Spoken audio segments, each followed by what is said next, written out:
What's up, Foundation? What's up, man? This your big partner, man. I'm back again with part three. Part three, y'all.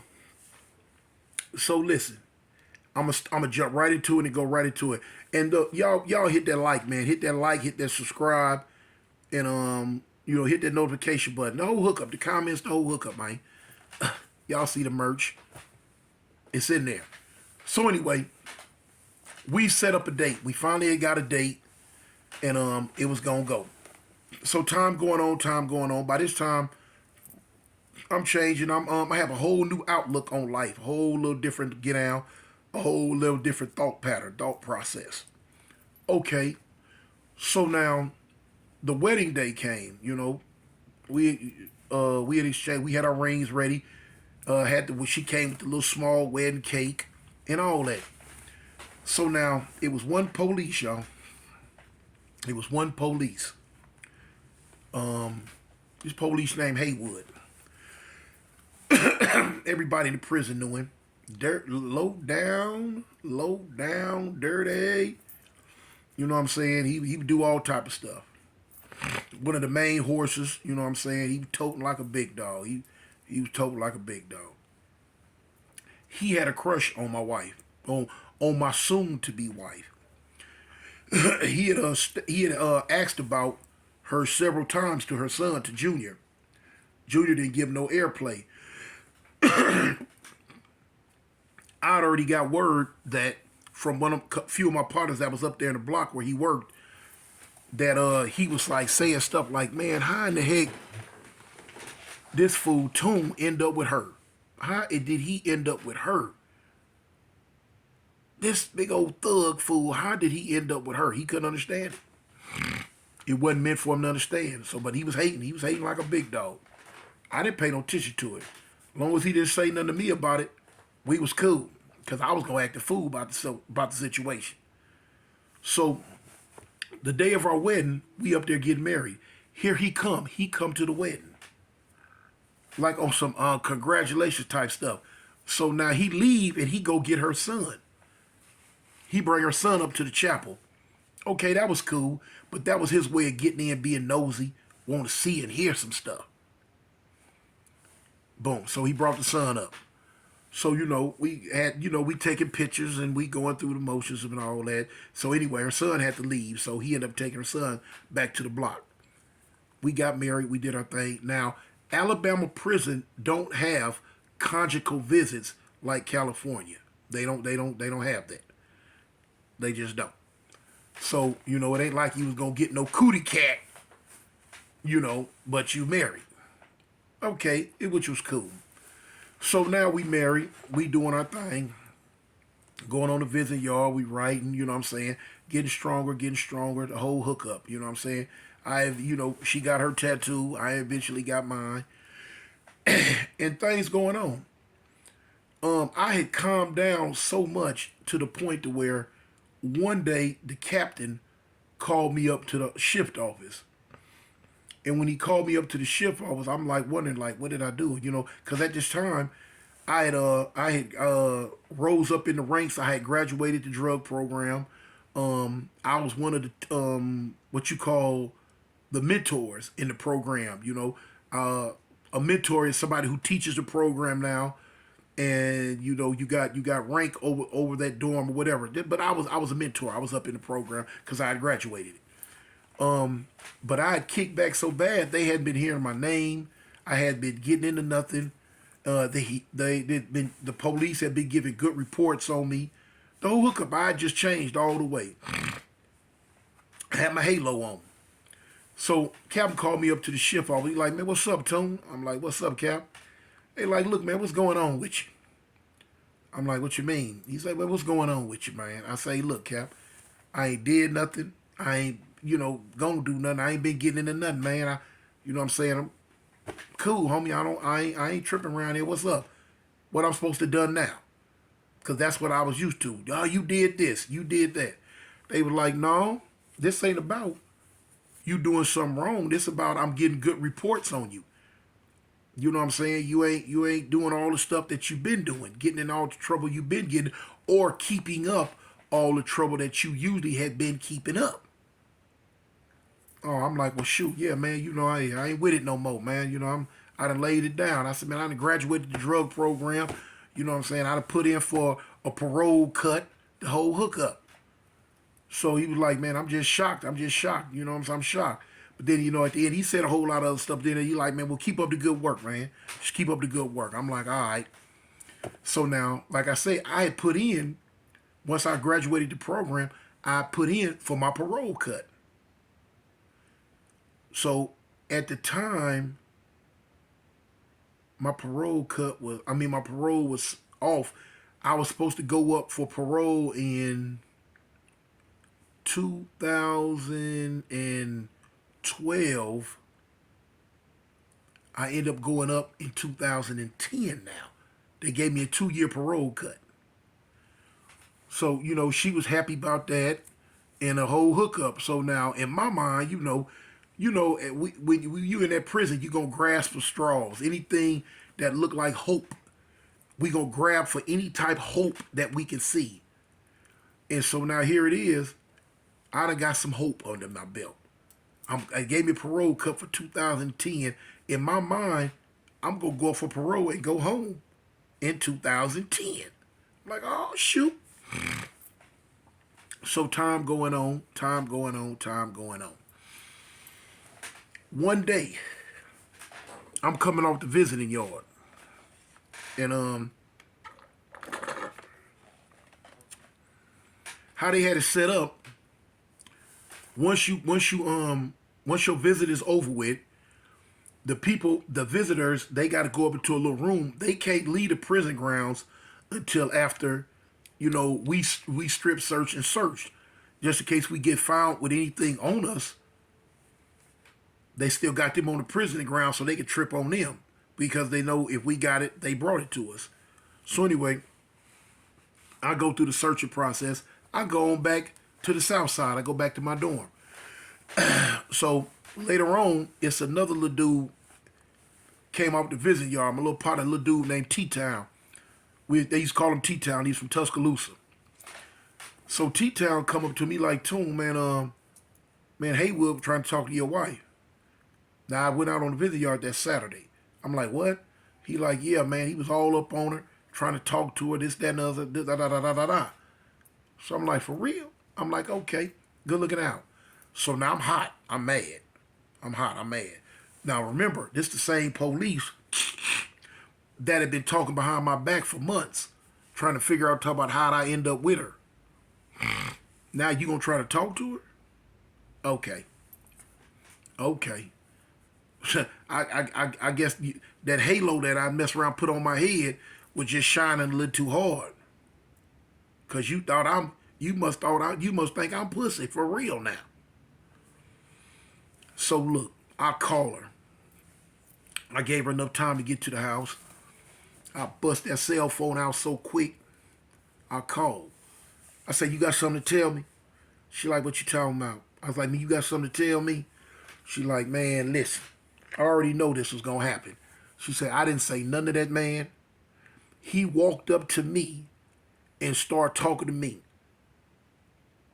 I didn't talk to him. I didn't acknowledge him. None of that. Because me and her had already discussed this fool. She said, that's what he did. I say, don't trip then. I got it. She like, baby, listen.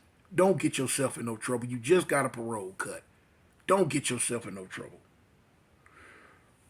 I'm like, okay. I'm trying not to. Now, of course, at this time, the year was early 2010 at this time. I'm going up in about another 7 months. I'm going up for parole in about another 7 months. So she tell me, don't get yourself in no trouble. Just be cool. Just, this, that, and other. So I'm like, yeah, okay. So now, I didn't say nothing that day. So when the next day came, I seen him. The next day was a Sunday. I seen him on the hallway. And I went to him and I told him, I couldn't hold it in.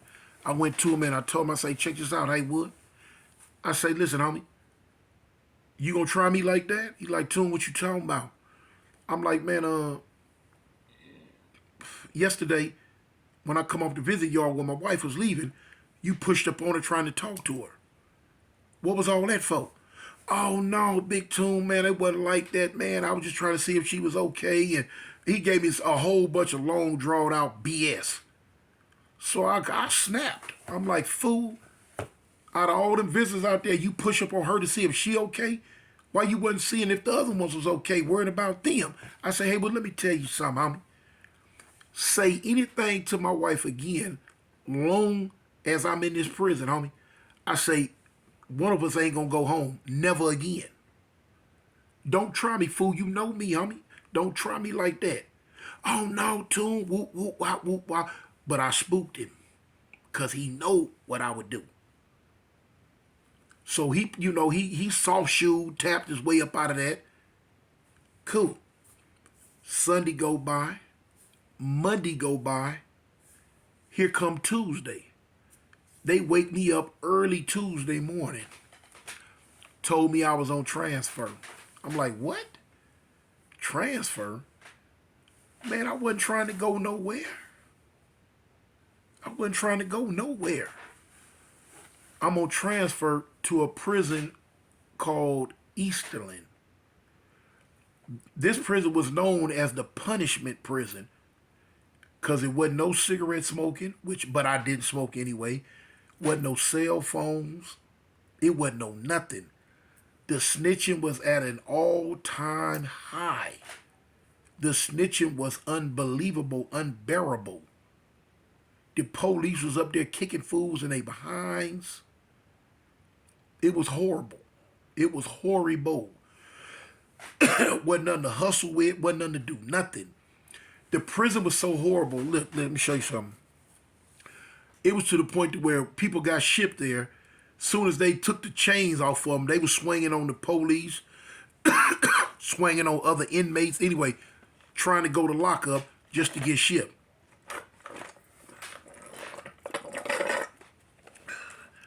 They didn't have a problem with sitting up in that lockup for however long it took to get transferred away from this prison because this prison wasn't hitting on nothing, y'all. But cool. I'm here. All I know is this parole. And so I'm trying to figure out, man, they shipping me. So now here it is. I shoot down the hallway. I'm trying to see somebody. I'm really looking for the free world drug dorm person who's over the program to see if I can get at her and she could stop the transfer. I seen her, I talked to her, she couldn't stop the transfer. She said if she would have known about it earlier, she could have did something because I worked directly for her. I taught her class. She said, Tune, I didn't know. I said, okay, this was Haywood's doing. Haywood got me up out that prison because I threatened him and I scared him. He got me up out of there. I said, okay. I couldn't stop it. So I'm calling her on the phone and I'm like, look, they finna transfer me, this, that, and the other. Yeah, where you going? She getting hysterical and this, that, and the other. And yeah, because with me being right here in West Jefferson, the prison, it's right here in Birmingham's backyard. And that's where she was from, Birmingham. It's right there. It wasn't nothing for her to come see me because it was right there. So now they finna send me way down to Bareback, Egypt, to a whole nother part of the state where it's going to be hard on her to come see me. So, but anyway, she was a real rider, y'all, at that time. They shipped me that Tuesday. She was up there that weekend. They didn't let her in because the paperwork had not been finished for the visitor. You had to put your visitor slip in and all that paperwork got to be done. They didn't let her in, but now the following week, that cold is bothering me, y'all. But anyway, the following week, she was able to get in. So, boom, I'm letting her know, this is a horrible place, horrible prison. I was like, man, I was going through detox without a phone. You know what I'm saying? That was the only thing I was missing. I needed a cell phone. I didn't have one. There wasn't none there. And it was just bothering me bad. I had my little partner, Demon, was up there out of Detroit. If it wouldn't have been for him being up there, I don't know, man, I probably would have lost my mind for a second because I was like, I done went from having a cell phone all these few years to now no cell phone, nothing. Oh, man, Cole, you can't do me like this, cold turkey. But anyway, yeah, it was cold turkey, y'all. So anyway, time going on, she talking me through it. So now we got to talk on what's known as what we call the wall phone, regular prison style talking. So I'm talking. So now I done went from talking all day, every day, to now we talking for like 15 minutes here, 15 minutes there on the wall phone. We knowing the police listening to everything we say now, and we knowing that you got to pay for these calls. The amount of money that's needed, man, is rising and rising and rising. And let me show you something, y'all. Let me show you something, man. Man, if you don't know nothing else, you can take this to the bank. Romance without finance is a nuisance. Y'all hear me? If you ain't understanding, I'm going to say it again. Romance without finance becomes a nuisance. And that's what I start peeping. I start understanding. I start realizing. I'm looking. I'm hearing. Because dudes sitting behind these bars, we got an extra sense when it come to dealing with females on the street. A female could just be talking on the phone, but us being men in prison, we can hear beyond the veil. Not I ain't supposed to see beyond the veil. We can hear beyond the veil. We can sense when something going wrong. And I start sensing it. You know what I'm saying? I start really sensing it. So now here it is. I done kicked back. I'm laid back. I ain't doing nothing. They done put me on the outside grass cutting crew. Man, we got these lawnmowers, man, they marching us like we Roman soldiers going to fight the barbarians on the other side of the country. That's what they doing. Man, we cutting grass I'm talking about we cutting grass over, man, we cutting grass over hill and dale. Man, summertime, man, it was so hot. Literally, and I sweat, I'm a sweater. I'm a bad sweater. Man, I come back, man, my pants look like I look like I jumped in a swimming pool. My shirt soaked, my pants soaked, my socks when I take, because coming in, they got to strip search you. You can literally take my socks off and squeeze them, and water just dribble up out of them, y'all. Like I done dunked it in a swimming pool and took it and just squoze it out. Whew. But now, only thing on my mind is they telling me 90% of the time, the people that's on this outside cutting crew, when they go for parole, they can let them go home because we literally out in the free world cutting grass. We way down street from the prisons and all type of places cutting grass and doing stuff. So now, they on some, if we could trust you to do this and you don't cut up, cause no havoc, then, we could trust you to go home. Okay, so cool. Here it is. I'm on this thing. I'm going through it, man. But now, me and her start having like little slyway little problems. And it was because of the distance, and it was because of the lack of communication with no cell phone. It was hard because we were so used to talking on the phone every day, all day. Now we can't. She can't tell me her problems, and she can't get, the type of advice that she was getting from me, because now here it is. By the time I do get her on the phone, I'm so frustrated and mad because I might have got on the on the wall phone and tried to call her earlier. She didn't answer. I called back 20 minutes later, no answer. Hour, 2 hours later, no answer. You know what I'm saying? So now your mind playing tricks on you. Oh, she out doing this. Oh, she out doing that. This is going on. That's going on. So now you tripping. You know what I'm saying? Any man that been in prison, y'all know what I'm talking about. Y'all know what we started doing. So now by the time you so frustrated and mad, by the time you do get her on the phone, it ain't fit to be nothing but an argument. She tired. Tell her what she been through that day, work or whatever. So now here it is. She answering your phone call, knowing it's taking more money out of her pocket, and for you to get on the phone and start berating her, accusing her, arguing with her, going through all that. So now she fussing back, you fussing. You fussing, she fussing. Now you start getting to the where she hang up in your face type get down. You call back, she might answer, she might not. So man, homie, when all that go to starting, now the first thing you gonna tell yourself, oh man, it's another dude, somebody else that came into the picture. So anyway, I remember I told her one time when it got close to me going up for parole, I'm finna go. The month before I went up, she came see me. And I told her, we talked, and I told her, I say, man, I really got to make this parole. She's like, yeah, babe, you need to come. You know, you need to come on. I told her, I say, yeah, I know I do. I said, because if I don't miss this parole, you going to leave.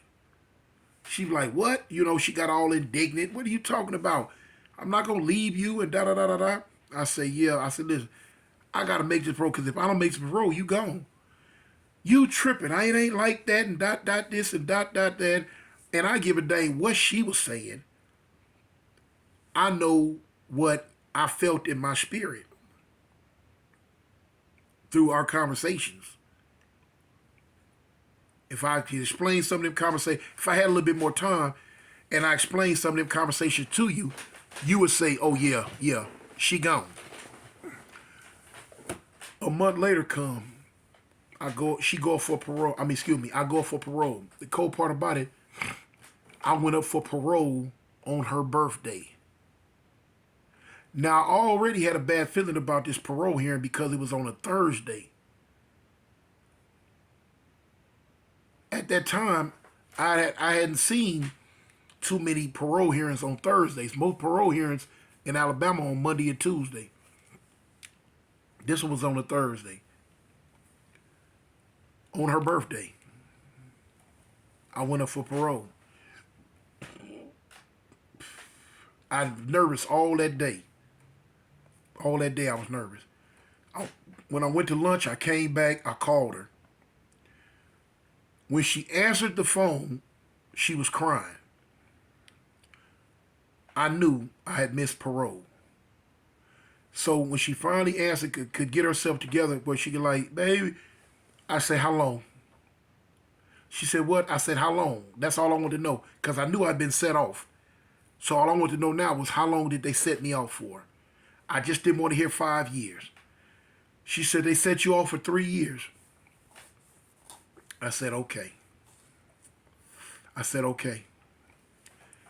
Let me show you why I got set off for parole, though. You go trip on this, how I got set off on parole, because I was supposed to go home on that parole hearing. I was supposed to go home on my 2010 parole hearing. I was supposed to go home. The reason I got set off was, stay tuned for the next one, y'all. Stay tuned for the next one. Part 4 gonna come up. Hey, gang of Don't Bang, homie. Y'all rock with me. Avalon, gangsters.